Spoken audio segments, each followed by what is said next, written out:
Well, the Toronto District School Board is planning to hold a special meeting tonight to discuss a field trip that saw dozens of students from over a dozen schools actively involved in an Indigenous rights rally. CP24's Courtney Heels is outside of the TDSB office this morning with more on this situation that has a lot of parents and community members concerned. Courtney.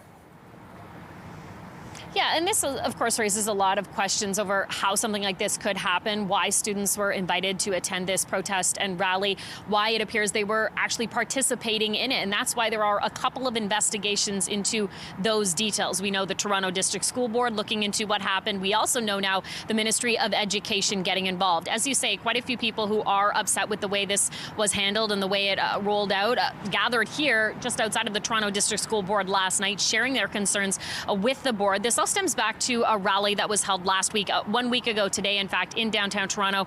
It was the Grassy Narrows River Run. This was a rally in support of Indigenous rights, but during that rally, we saw a video, we saw people participating, shouting pro-Palestinian slogans, so there was the concern that this rally turned political, also concern that students from well over a dozen schools were invited to participate in the protest. I'll let you hear from parents who were here yesterday sharing their concerns.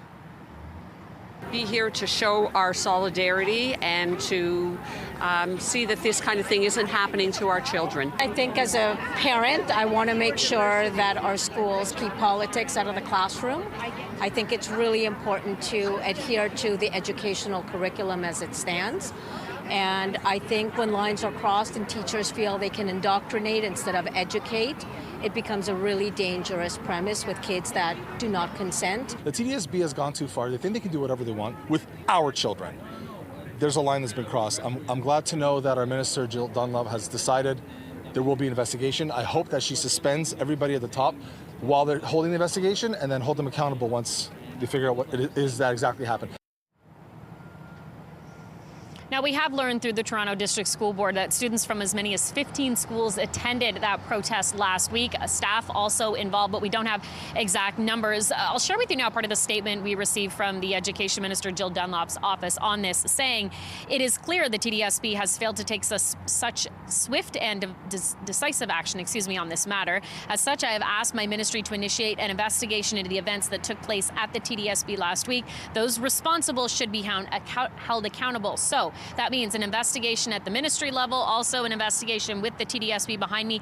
And tonight, guys, there is going to be a special meeting where we expect an update from staff members on this protest, this rally, and the plans that took place behind the scenes for students to attend and how they actually ended up involved in the demonstration. So more to come, but there's no question a lot of people very upset and a lot of questions over how this happened. Over to you. It's definitely a head scratcher. Okay, that is Courtney Heels live for us outside TDSB HQ this morning. Thanks, Court.